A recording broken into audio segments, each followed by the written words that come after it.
할렐루야라고 하는 말을 우리가 어떻게 보면 믿는 사람들이 만국 통용 말로 그렇게 쓰여질 때가 많습니다. 믿는 사람들은요. 이 뜻은 우리가 잘 아듯이요. 여호와 하나님을 찬양하라는 말이죠. 찬양이라고 하는 말은 덕을 찬미하여 기린다는 뜻입니다. 그러므로 아름다운 덕을 기림이며 착한 일을 드러내는 것이 찬양이라 찬송이라 그렇게 말을 하는 겁니다. 교회에서 찬양은 이대하신 하나님을 높여드리는 겁니다.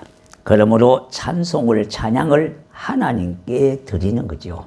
사람에게 드리는 것이 아니라 하나님께 드리는 겁니다. 물론 복음성가는 의미가 다르지요. 구도의 노래가 많기 때문에 사람을 위한 그런 노래들로 그의 주종을 이룬다고 해도 과언이 아닙니다. 시편 134편 2절에 성소를 향하여 너희 손을 들고 여호와를 송축하라 했습니다. 오늘날 한국교회가 지키자고 정한 추수감사주일은 바로 셋째 주일입니다. 교회 강단 앞에는 추수감사의 감사의 열매들로 이렇게 장식되어 있는 것을 보시는 것입니다. 자, 장식 중에 장식한 이 과일 중에 꼭 빠짐없이 들어가는 게 있습니다. 배감사가입니다. 이 뜻은 어떤 뜻이냐 하니까 배나 감사하자는 의미에서 배, 감사, 사과 이런 것들로 장식을 하는 것이 주종을 이룹니다. 자, 우리들 가슴 속에 한번 손을 대고 각자 믿음의 표현을 한번 해 보십시오. 물론 뭐 속으로 좀 해 보셨으면 좋겠습니다. 물론 손은 직접 얹지 않는다더라도 손을 얹었다고 가상하고 나는 예수 믿어 구원받았습니다. 나는 예수 믿어 하나님의 자녀가 되었습니다. 나는 예수 믿어 천국 백성이 되었습니다. 하나님께서 성경 말씀을 우리에게 주심을 감사합니다. 이 말씀에 아멘이 절로 나와야 되지 않겠습니까? 추수감사절은 지나온 한 해의 삶을 인도해 주신 하나님께 감사해서 드리는 절기입니다. 농부는 한 해 동안 수확의 결실을 하나님 앞에 올려드리는 것이고요. 직장인은 직장 생활을 통하여 얻은 소득에 대해서, 기업인은 사업을 통해서 얻은 이익에 대해서 감사하는 마음으로 표현하고 예배를 드리는 것이 바로 추수감사주일입니다. 물론 우리가 물질만 드리는 것이 아니라 마음과 정성도 모두 드리고요. 물건도 여기와 같이 드리는 경우가 있습니다. 자, 이러한 추수감사절은요, 우리가 지키고 싶으면 지키고 지키기 싫으면 그만두는 것이 아니라는 겁니다. 왜냐하니까 하나님께서 우리에게 명령하신 것이기 때문입니다. 하나님께서는 구약 성경을 통해서 끊임없이 여호와 하나님께 감사하라고 하는 말이 많이 널려 있습니다. 물론 신약 성경에도요, 수없이 많은 곳에 감사함을 가르쳐주고 있지 않습니까? 그런데 하나님은 아무것도 주시지 않고 감사하라고 명령하신 것이 아니에요. 하나님이 우리에게 주신 은혜는요, 그야말로 말로 다 할 수 없는 은혜를 우리는 받았어요. 하나님께서는 우리에게 말할 수 없는 은혜를 베풀어 주셨다 이 말입니다. 그리고 나서 너희들은 원망하고 불평하고 낙심하고 살지 말고 감사하며 살아라, 그렇게 말씀하신 거예요. 자, 그런데 우리들의 삶은 어떻습니까? 멀리 생각할 것이 없습니다. 지난 한 주간을 어떻게 사셨습니까? 어떤 분은 바쁜 세상살이에 얽매이다 보니까 감사라고 하는 단어조차 생각하지 못하고 한 주간을 보내신 분도 있을 겁니다.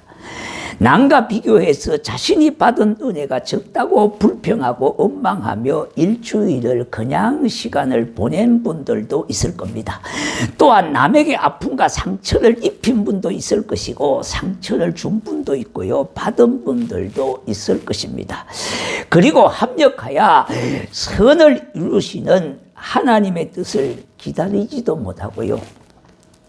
안 된다고, 틀렸다고, 끝났다고 이제 원망하는 것으로 한 주간의 시간을 보낸 분들도 계실 겁니다.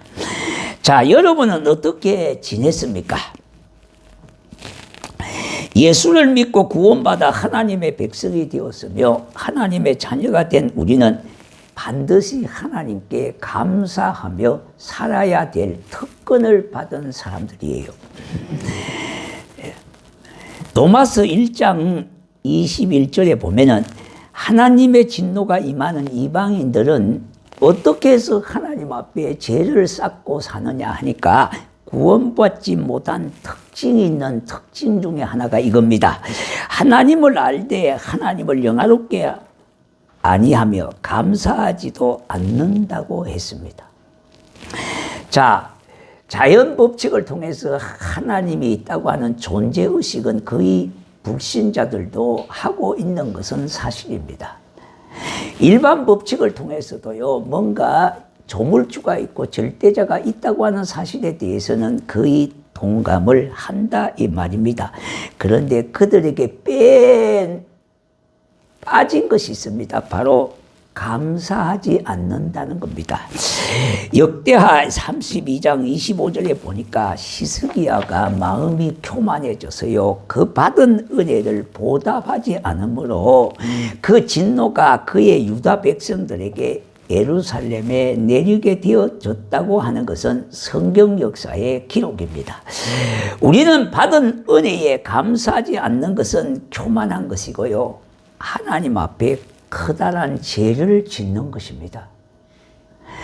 하나님께서는 우리에게 원망하고 불평하고 살려고 명령하시지 아니하고요, 감사하며 기뻐하며 살으라고 하는 것은 하나님의 명령입니다.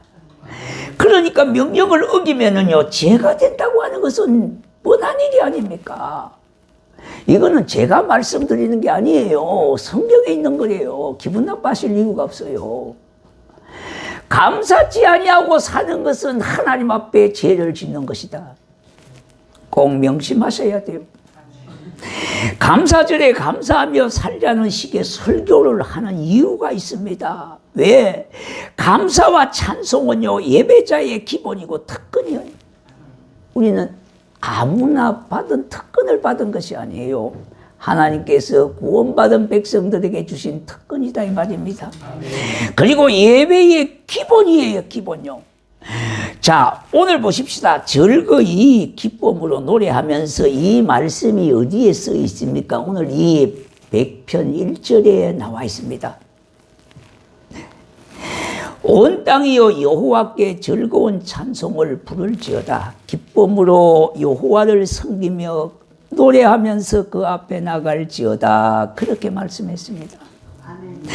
내게 생명 주셔서 예배의 자리로 나오게 하신 하나님 앞에 감사 찬송을 올려드리는 겁니다.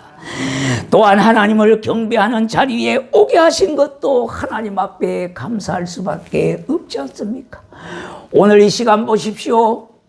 감사의 자리로, 예배의 자리로 오지 아니하고 제약된 자리에 머물러 있는 사람들이 얼마나 많습니까? 그래서 하나님 앞에 예배를 드릴 수 있다고 하는 거요, 이거 은혜 중에 은혜라고 할 수가 있는 겁니다. 그래서 감사할 수가 있는 겁니다. 또한 하나님을 경배하는 자리에 오게 하신 것, 그리고 감사의 노래로 우리 하나님 앞에 찬양과 기뻐하심으로 감사의 예배를 드릴 수 있는 것 뿐만 아니라 범사에 감사하면서 찬양의 노래를 드릴 수 있는 것, 아무나 받은 은혜가 아니었습니다. 하나님께서 자기 백성에게 주신 은혜라는 겁니다. 왜냐하면 하나님께서 그것을 기뻐하시기 때문인 겁니다. 강대상에서 말씀을 전하다 보면은요, 여러분들의 표정이나 태도가 여러 가지를 찾을 수가 있어요. 어떤 분은요, 참으로 하나님의 말씀으로 밝은 모습으로 그 말씀에 아멘 아멘으로 화답하는 분이 있는가 하면은, 어떤 분은 표정이 상당히 어두운 분들이 있어요. 뿐만 아니라 어떤 분들은요, 그냥 눈을 지그시 감고 그렇게 계시는 분들이 있어요. 아마 돌을 닦는 것 같아요. 또 어떤 분들은요, 눈을 아래로 깔고 계시는 분도 계셔. 뭘 보는지 모르지만은요. 왜 제가 설교 전에 반갑습니다, 한 주간 잘 계셨습니까? 사랑합니다, 축복합니다, 감사합니다, 행복하십시오, 이렇게 인사를 하는 이유가 뭡니까? 그 이유가 있을 것 아닙니까? 여러분의 마음의 근육을 좀 풀으라는 겁니다. 굳어있는 근육을요. 그래서 풀어놓아 다니게 해야 될 것 아닙니까? 그래서 편안한 마음으로 말씀을 들으라고. 반갑습니다, 사랑합니다, 축복합니다, 감사합니다, 행복하십시오, 이렇게 서로 인사 문안을 드리는 겁니다. 성경의 마음이 즐거운 자는 잔치하는 것과 같다고 했습니다. 금년에도 힘든 일 많았고요, 어렵고 세상이 뒤숭숭합니다. 그러나 우리의 마음이 평안하면은요, 기쁨과 감사를 말할 수가 있다, 이 말입니다. 잠언서 15장 15절에 고난받는 자는 그날이 다 험악하나 마음이 즐거운 자는 항상 잔치하느니라 했습니다. 항상 잔치한다는 말은 뭐냐 하니까 그의 삶 속에 항상 축제가 열리듯이 기뻐하고 편안한 삶을 산다는 거예요. 그러니까 일종의 예배도 축제입니다, 하나님 앞에. 우리는 하나님을 아버지라고 부를 수 있는 특권을 받았음에 대해 얼마든지 즐거운 찬송을 부를 수가 있습니다. 물론 현실은 그렇지 못한다 하더라도요, 비록 살기가 힘들고 괴로움이 있어도 우리 하나님께서 예비하신 영원한 나라의 주인공이 되기 때문에 기쁨으로 찬송할 수가 있습니다. 타락하고 부패한 사람, 악한 사람들이 세상 속에 얼마나 많습니까? 어떻게 보면 어떤 사람은 의도적으로 남에게 해를 끼치고 상처를 주고 살면서도요, 전혀 죄의식을 느끼지 못하고 살아가는 사람이 많음에도 불구합니다.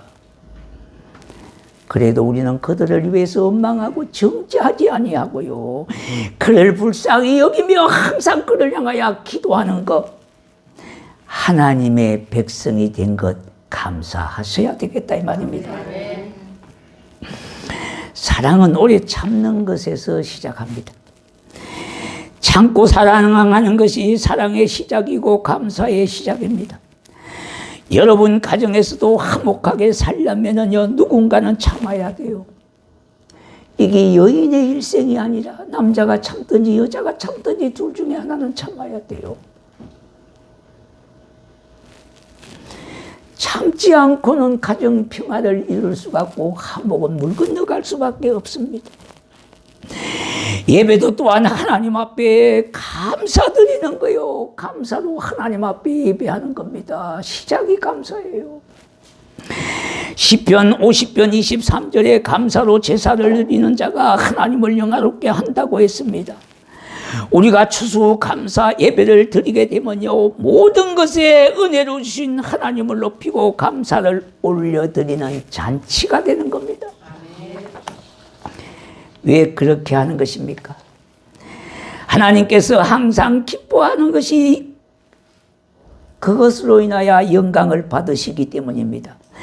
그러므로 여호와가 우리 하나님이신 줄 예수 믿는 우리는 하나님의 아버지라고 부르게 된 사람들입니다. 나이가 적든 나이가 많든요, 하나님 앞에 영광을 돌려드리는 겁니다. 자, 여러분, 교회는요, 나이가 많든지 적든지 세상에서 사장님이든지 회장님이든지 점원이든지 청소부든지요, 교회 안에는 다 하나님의 자녀예요. 하나님이 기르시는 양이라 이 말입니다. 그렇기 때문에 우리가 하나님의 백성이 되어지고 구원의 자녀가 되어지고 하나님의 자녀가 되어진 것, 너무너무 감사할 수밖에 없기 때문입니다.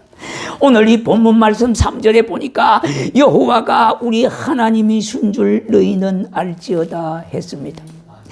하나님께서는 나를 지으실 뿐만 아니라 하나님 나라의 백성이 되게 하셨습니다. 이어서 그는 우리를 지으시니요 우리는 그의 것이며 그의 백성이요 그의 기르시는 양이다 그렇게 했습니다. 하나님께서는 우리를 양이라고 칭하셨어요. 양을 기르시는 목자가 되어 주셨습니다. 그러므로 다윗은요 시편 23편 1절과 2절에 여호와는 나의 목자이시니 내게 부족함이 없으리로다. 그가 나를 푸른 풀밭에 누우시며 실만한 물가로 인도하시는 도다 했습니다. 양에게 있어서 목자는 절대적인 존재입니다. 목자는 양을 지켜주고 양의 필요를 채워줍니다. 양을 푸른 풀밭으로 실만한 물가로 인도해 줍니다.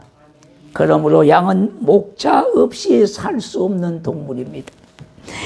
양에 비유된 우리도요 목자 대신 하나님 없이는 살아갈 수 없는 존재들입니다.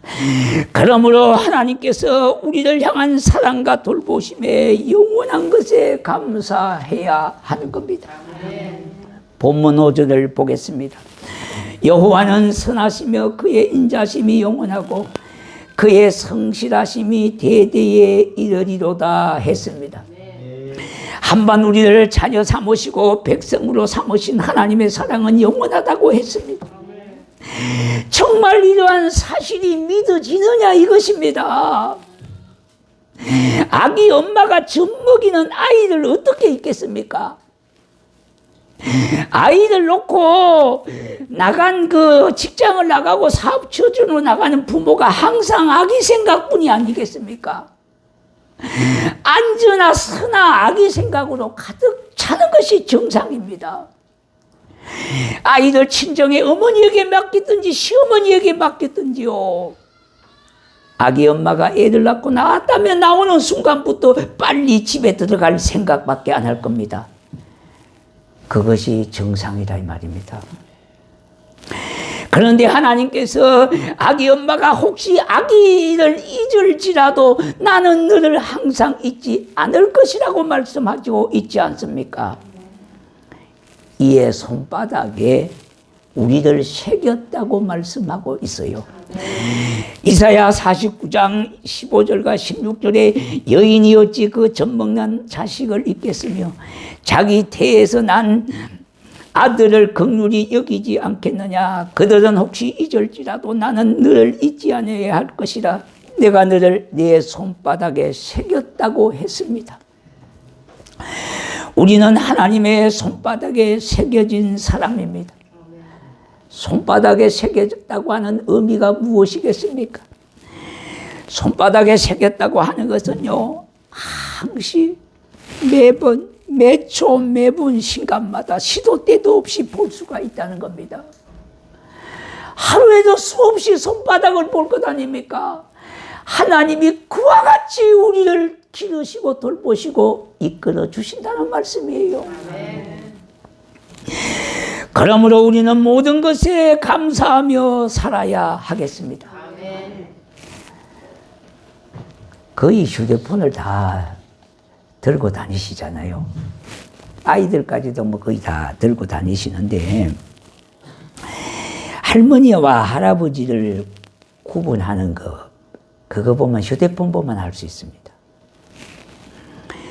휴대폰을 열었을 때에 아기 사진이 보이면 틀림없이 할머니나 할아버지입니다. 부모는 자식 사진을 넣고 다닙니다. 그런데요, 자식은 부모 사진 안 넣고 다닙니다. 여러분 착각하지 마셔야 돼요. 저 역시 마찬가지입니다.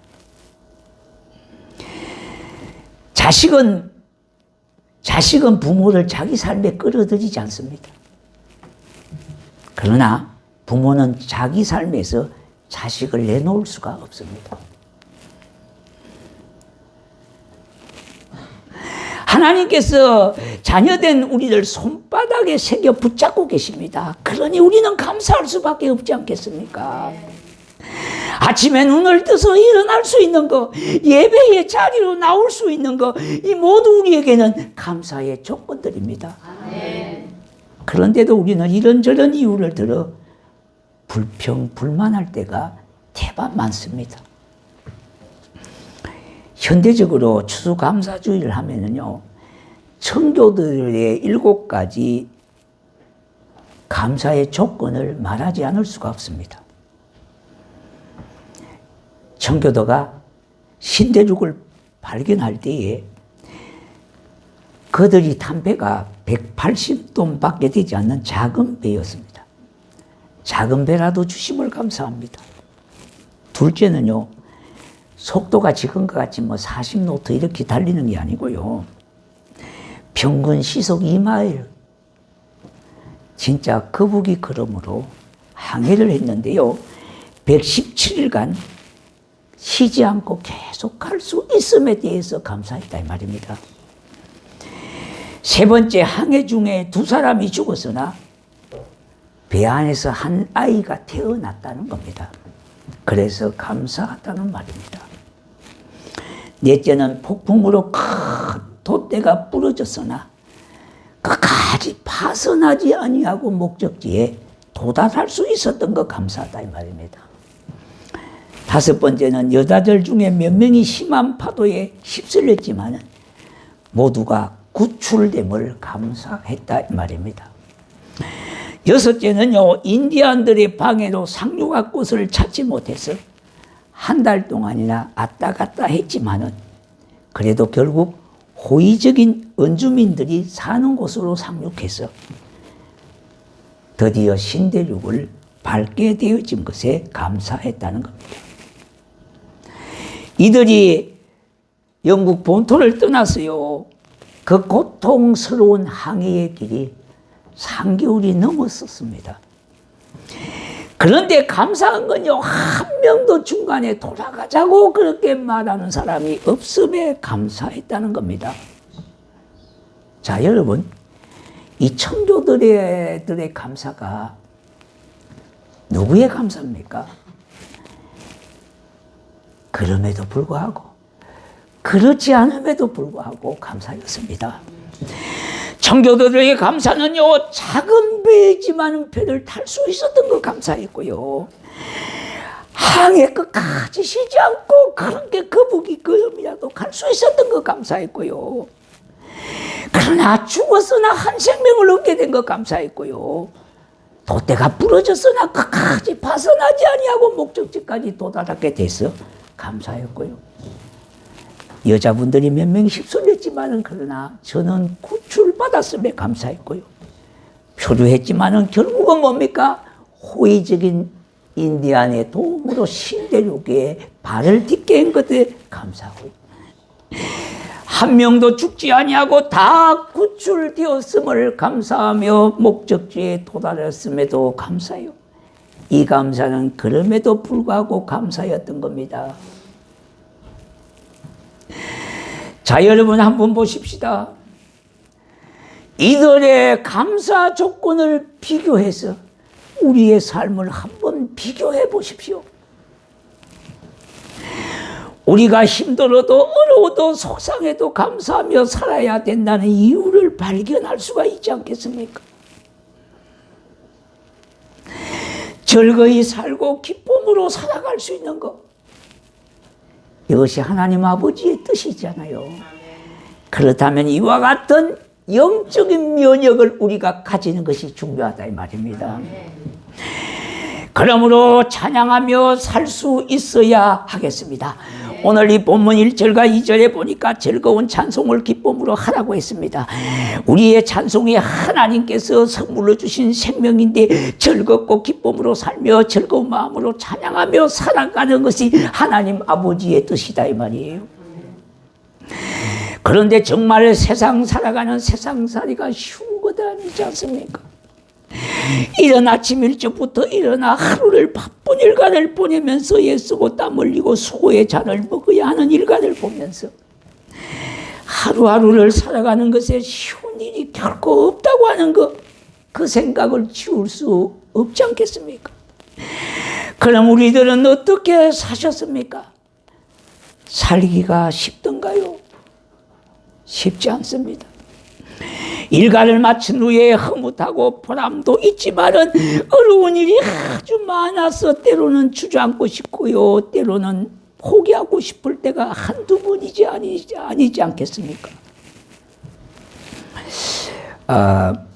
책을 많이 쓰신 목사님 중에 한 분이 그레이거 그레쉘이라고 하는 목사님이 있습니다. 그분이 여러 개의 책을 썼습니다만은 그분이 쓴 책의 한 목차를 보면은 이런 내용의 목차, 소제목들이 있습니다. 나는 지독하게 애롭다. 나는 보기 싫은 사람이 많다. 나는 정말 자격 미달이라고 생각된다. 나는 비판받는 것이 힘들다. 나는 실패가 두렵다. 그레셀 목사님이 쓰신 이 제목이요. 여러분, 저와 여러분의 이야기가 아니겠습니까? 사실 우리들이 크거나 작게나요, 끊임없이 비전과 열정을 가지고 산다고 하는 거 쉬운 일이 아닙니다. 제가 목사가 된 지가 거의 40여 년이 됐습니다. 목사로 산다는 것은 참 이게 쉬운 게 아니잖아요. 목사가 세 가지가 어려운 것이 있습니다. 목사가 되기도 어렵고요. 한평생 목사로 산다는 것도 어려운 일입니다. 그리고 목회를 잘 마무리한다고 하는 것도 어려운 일입니다.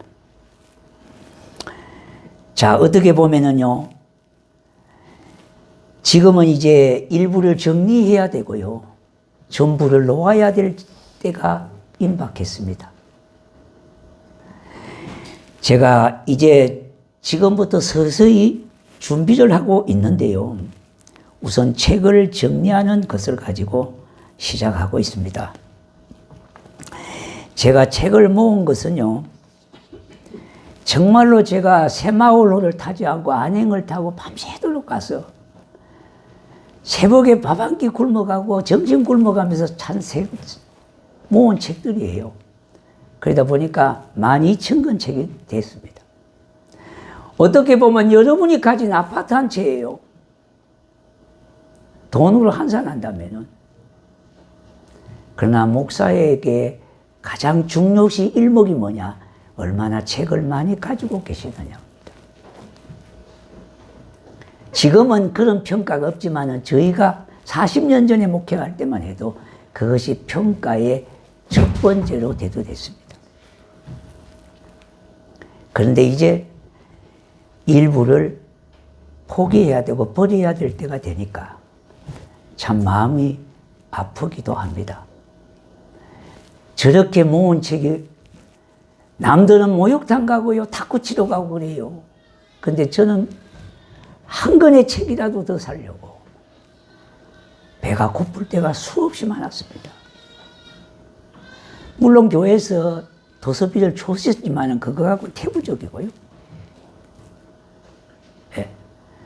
그런데 이제는 사랑하는 후배들에게 물려줘야 될 책들이고요, 또 원하는 교인들이 가져갈 수 있도록, 그것이 저의 보람이고 그것이 참 보람된 일이 아니겠습니까? 그런데 저는 배를 굶어가면서 얻은 책이고 그냥 밤새도록 잠을 설쳐가면서 안행열차를 타고요, 용인까지, 수원까지 와서 학교 가는 버스 첫 차를 타려고 대합실에서 떨면서 모은 책들이에요, 사실요. 근데 이 건물로 나간다니까 왜 마음이 아프지 않겠습니까? 네?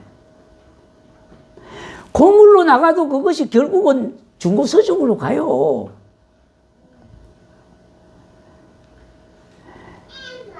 여러분들 좀 이해를 하셔야 돼요. 저도 이제 정리를 해야 되고 일부를 포기해야 될 입장에 오니까 그런 마음이 스쳐간다 이 말입니다. 가져간 책들이 많이 있습니다. 한 4,000권 정도는 가져갔을 거예요. 제가 이리 오면서 책 정리를 한 3,000권 했으니까요. 그런데 앞으로 수천 권을 또 정리해야 합니다. 사랑하는 후배 목사님들이 가져가면 좋겠죠. 근데 이제는 고물로는 내버리질 않습니다. 예. 왜 그러냐 하니까 그 책 한 권이 저의 어떻게 보면은 모든 게 담겨 있어요. 그래서 남들은 뭐 책이 어떻고 저떻고 하지요. 저는 한 권 한 권 버릴 수가 없어요, 사실은. 그렇기 때문에 앞으로 여러분들이 그렇게 생각해 주시면 좋겠어요. 저도 왜 배부르게 살고 싶고요. 저도 편한 열차 타고 다니고 싶었죠. 왜 목욕탕 안 가고 싶었겠습니까? 남들은 탁구 친다고 하니 왜 저 탁구 안 치고 했겠어요? 밥을 굶어갖고 문경세제를 넘어올 때요, 머리가 돌아가지고. 밥을 안 먹으면 빈속에 그 문경세제를 넘는데요. 그 비행기 타는 거 있잖아요, 버스가 이 돌. 그런 일들이 있습니다. 그러니까 정말로 마지막을 잘 마감한다는 게 쉬운 일이 아니더라고요. 자, 그러나 나의 하나님이 나와 함께 하시고 결국 선으로 이끌어 주신다고, 나를 버리지 아니하시고 염려하지 말라고 하시는 하나님이 계시기 때문에 안심할 수가 있는 것입니다. 결국은 승리는 주 안에서 내 것이 될 줄로 믿기 때문입니다. 하나님은 나의 하나님이시요 우리의 하나님이십니다. 우리의 두려움이 변하여 기도가 되게 하시고 한숨이 변하여 찬송이 되게 하셨습니다.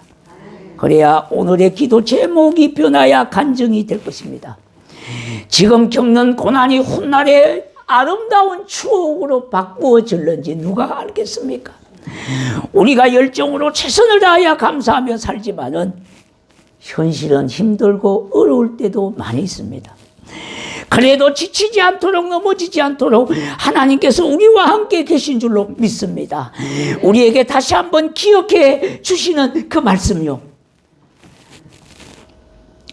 오직 여호와를 앙망하는 자는 새 힘을 얻으리니 독수리가 날개치며 올라간 같을 것이요 다름질하여도 곤비하지 아니하고 걸어가도 피곤하지 아니하리로다. 이 말씀이 저와 여러분에게 주시는 말씀입니다. 그러므로 하나님의 마음에 합힌 삶의 주인공이 되어 범사에 감사하고 사는 믿음의 사람들이 되시기를 주의 이름으로 축원합니다. 찬양하겠습니다.